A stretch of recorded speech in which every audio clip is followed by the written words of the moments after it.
بسم اللہ الرحمن الرحیم۔ السلام علیکم۔ میرا شوہر پیروں فقیروں پر بہت یقین رکھتا تھا۔ میں بے اولاد تھی۔ وہ ڈاکٹر کی بجائے مجھے پیر کے پاس لے جاتا۔ ایک دن پیر نے علاج کرنے کے بہانے مہوش آج ڈاکٹر سے چیک اپ کروا کر آئی تھی۔ وہ حاملہ تھی اور وہ یہ خوشخبری اپنے شوہر کو دینا چاہتی تھی، لیکن شوہر گھر آتے ہی لڑنے لگا۔ چلی جاؤ میری نظروں سے دور، میں تمہیں دیکھنا بھی نہیں چاہتا۔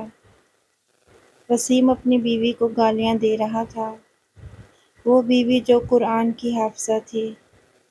تم سے شادی کرنا میری زندگی کی سب سے بڑی غلطی تھی، وسیم نے کہا۔ وسیم ہوا کیا ہے؟ وسیم نے کہا، خدا کے لیے مجھے معاف کرو۔ میں نے جو تعویذ لا کر دیا تھا تم کو، وہ تم نے پھینک دیا، اور دم کیا ہوا پانی جو پیر صاحب نے دیا تھا وہ بھی تم نے نہیں پیا۔ تم نافرمان ہو میری۔ مہوش نے کہا، وسیم اگر میں تعویذ نہ پہنوں تو نافرمان، اگر دم کیا ہوا پانی نہ پیوں تو نافرمان، یہ کیا جہالت ہے؟ وسیم میں پڑھی لکھی عقل رکھنے والی لڑکی ہوں۔ تم مجھے کس طرف لے کر جا رہے ہو؟ اور تعویذ میں کس لیے پہنوں؟ کہ تعویذ پہننے سے میں جلدی حاملہ ہو جاؤں گی، اور جو بچہ ہوگا وہ لڑکا ہوگا۔ وسیم کو غصہ آیا، ارے بدبخت عورت، اپنے شوہر سے زبان لڑا رہی ہو۔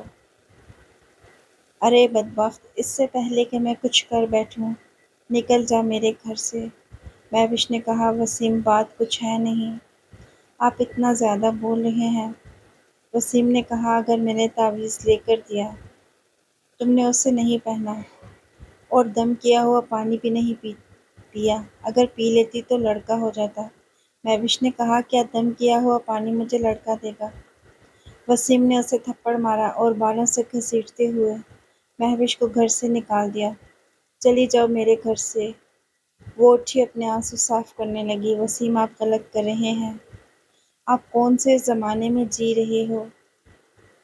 آپ میرے ساتھ ایسا کیوں کر رہے ہیں؟ اچھا آپ میری بات سن لیں، میں نے کسی پیر کے پاس نہیں جانا، سارا محلہ اکٹھا ہو چکا تھا۔ مہوش رو رہی تھی، وسیم دیکھو، میں تم سے کچھ کہنا چاہتی ہوں، میری بات کو سن لو۔ اس نے فون کیا مرشد بابا کو کہ میری گستاخ بیوی نے وہ دم کیا ہوا پانی نہیں پیا۔ بابا نے کہا کہ تم اسے میرے پاس لے آؤ، میں چلا کروں گا اس کے نام کا۔ وسیم نے کہا، تمہیں میرے ساتھ بابا جی کے پاس جانا ہوگا۔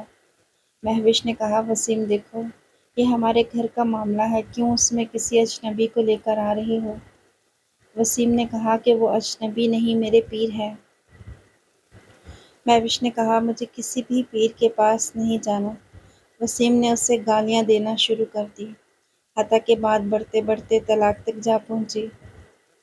جب مہوش نے بتایا کہ اب اسے کسی پیر کے پاس بھی جانے کی ضرورت نہیں کیونکہ وہ حاملہ ہے، تو وسیم نے خوش ہونے کی بجائے مہوش پر الزام دھر دیا کہ اس کے پیٹ میں پلنے والا بچہ بھی میرا نہیں۔ جھگڑا بہت زیادہ بڑھ گیا۔ غصے میں آ کر وسیم نے اس کو ٹانگ ماری جس سے وہ گر گئی اور اسے طلاق دے دی۔ مہوش روتی ہوئی داغدار دامن لیے، طلاق کا دھبہ ماتھے پہ سجائے، قسمت پہ روتی ہوئی وہاں سے چلی گئی۔ وسیم اکڑ کر گالیاں دے رہا تھا، بدذات عورت کو شوہر کی عزت کرنا نہیں آتی، ایسی عورت کو کاٹ ڈالنا چاہیے۔ وسیم کے ماں باپ کو پتہ چلا تو انہوں نے آ کر بیٹے کو سمجھایا کہ تم نے بہت غلط کیا ہے، ایسا نہیں کرنا چاہیے تھا۔ وسیم نے کہا، آپ لوگوں کو نہیں پتہ وہ خود کو کیا سمجھتے ہیں۔ اس کے گھر والے اسے ہسپتال لے کر آئے، اس کا 2 ماہ کا بچہ اب مر چکا تھا۔ مہوش کی حالت بہت نازک تھی۔ ڈاکٹر نے بتایا کہ پولیس کیس بنتا ہے، مگر گھر والوں نے مہوش کے کہنے پر کچھ نہ کیا اور سب کچھ اللہ تعالیٰ پر چھوڑ دیا۔ مہوش کے لیے یہ بہت بڑا صدمہ تھا۔ آج اس بات کو 1 سال گزر چکا تھا۔ وسیم نے دوسری شادی کر لی تھی۔ ادھر مہوش کے گھر والوں نے بھی اس کی دوسری شادی کر دی تھی۔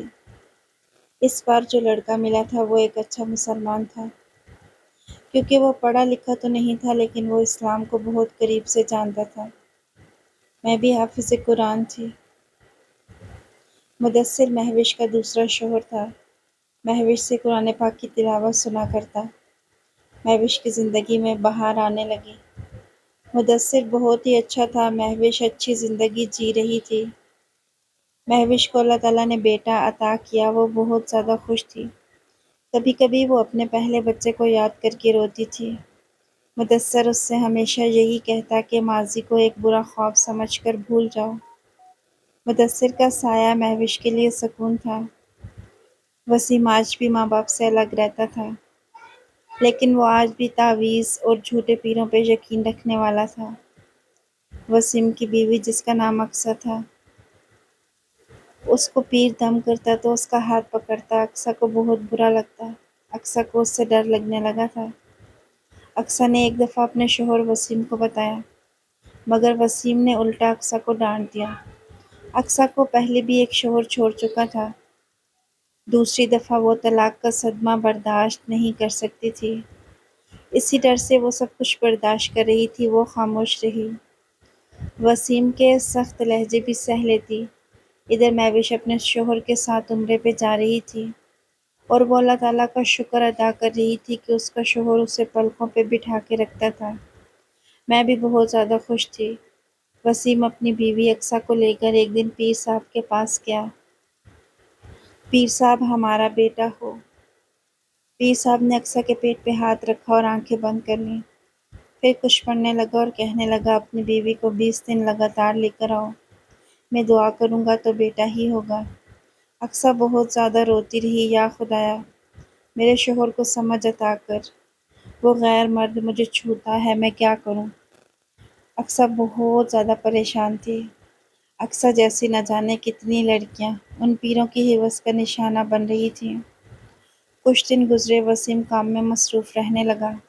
پیر صاحب اب دعا اور دم کے لیے وسیم کے گھر آنے لگے تھے۔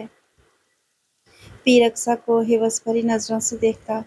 ایک دن اقصیٰ نے وسیم کو بتانا چاہا، لیکن وسیم کو بہت یقین تھا اپنے پیر پہ، وہ کچھ سننا نہیں چاہتا تھا۔